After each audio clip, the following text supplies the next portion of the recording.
I think one of the most crucial things is the proper way to scout. And I try and put things in like daily terms because people will be like, hey man, I went to my stand on opening day rifle and I didn't see any deer. Well, if you're not scouting and thinking that, the deer habitat changes even here. So I use everything in practical terms. So you work here and you obviously have a house somewhere. So I'm going to scout. If I wanted to figure out where you're going to be every day, I'd figure out where you live and where you're going. And I'd try and figure out how I'm going to intercept Eli in between there.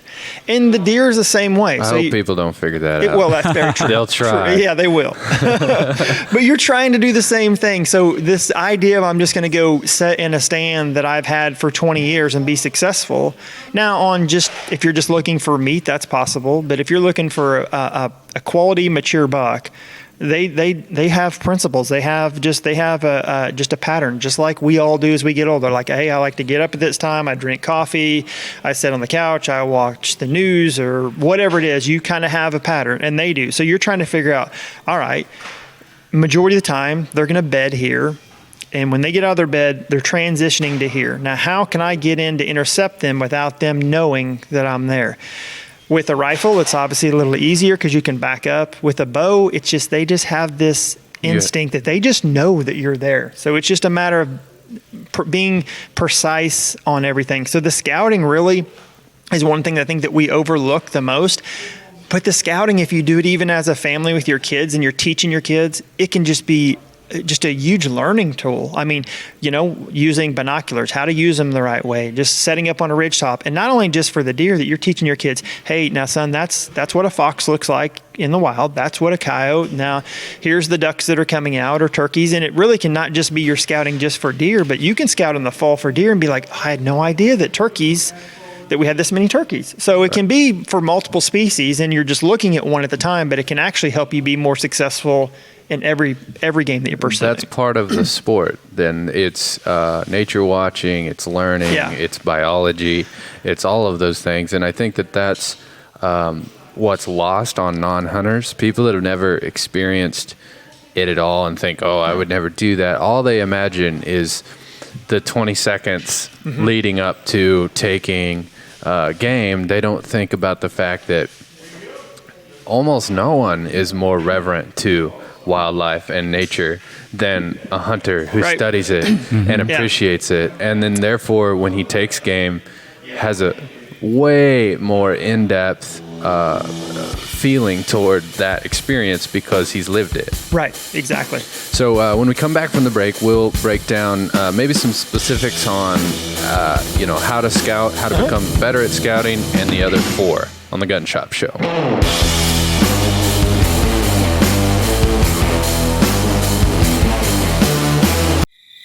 Listen here, Pilgrim. This here is the Gun Shop Show.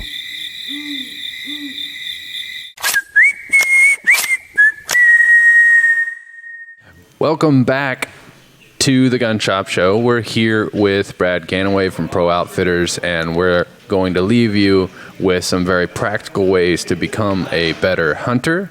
And we started with the topic of scouting. Now, let's talk about some literal things that you can look for when scouting.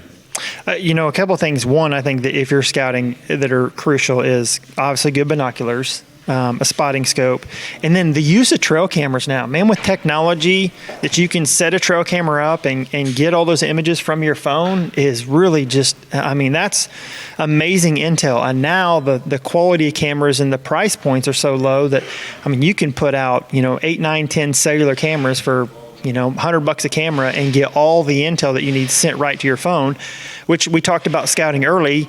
I like to scout from a distance, and really the cameras just give you another set of eyes to let you know what's going on. And I'm kind of a geek this way that I like to watch the weather to know wind conditions, barometric pressure. There's so many other variables that go into it than just setting up a camera or just going to hunt a spot.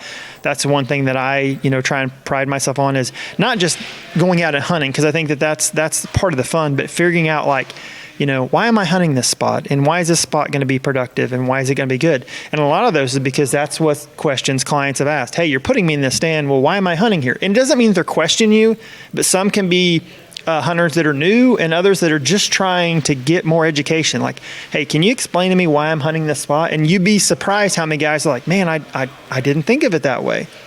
So there's a lot of different variables. I literally could probably spend a whole day talking about scouting, and probably you guys would pick out some points that you like, and others you'd be like, man, this guy is so boring. But that is a really crucial deal, that the trail cameras is just such great intel, and it can be a family affair that if your son, every kid now has a smartphone, that on the technology with the phones, those images can be sent right to his phone and helps him understand, hey son, did you know that on Sunday at 3:00 in the afternoon, because the cold front came in, we're getting a bunch of bucks on camera. Because to me, if we're just taking a kid out there and just setting him in a stand, and the first animal that comes out, we're shooting and we're high-fiving and taking pictures, we've really lost focus of what the goal is. The goal is obviously for them to have fun, enjoy the outdoors, but pass on that tradition. If you haven't taught them any more than, hey, this is my grandpa's stand, we've always hunted here, we're going to set in this stand, and when a deer walks out, we're going to shoot it.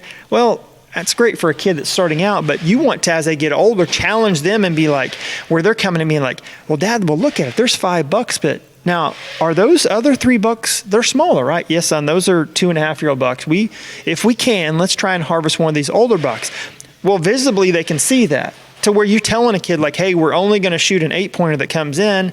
If they haven't seen any pictures, they're just, they don't know what's going on. And that really helps them understand deer management, which that gets into a whole nother deal of what people getting more educated about now. Is like, I get people that don't hunt, like, I don't understand this whole concept of going out and killing deer. And I'm like, well, every property just has just a max that they can hold deer-wise without the deer herd being affected, as in not enough food source, cover, water. And if you're trying to take out the older deer, you're actually doing, obviously, Mother Nature, and you're doing your part. And that's ultimately the goal. It's not just to take a kid out and be like, hey, every time we go hunt, the first thing that comes out, we shoot.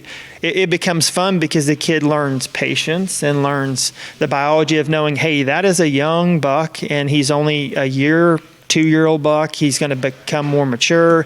Hey, that looks like a mature old doe. Well, we should probably, harvest that. So there's all these different variables I think people kind of overlook, and especially maybe non-hunters or new hunters that are just like, hey, you just go out and sit in a stand and kill something. No, that's not really the way it goes. It can for some people, but if you want to be challenged, really be challenged to educate yourself on your deer herd and how many, what is the sustainable goal? If you have 40 acres, what is the perfect number of, buck to doe ratio, and how many can you sustain on that property? Let's start with that 40-acre example. So let's say they've bought a property or they've gotten access to it.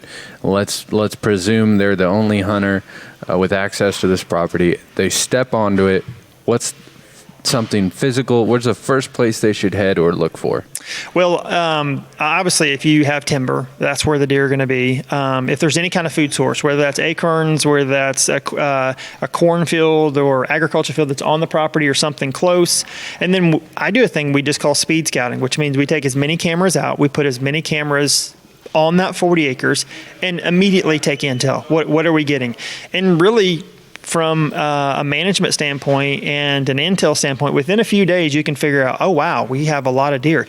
Okay, now we're figuring out those deer don't actually live on our property. They're on the neighbors. The next step is, all right, do our neighbors hunt? And how do we utilize how they hunt to our advantage?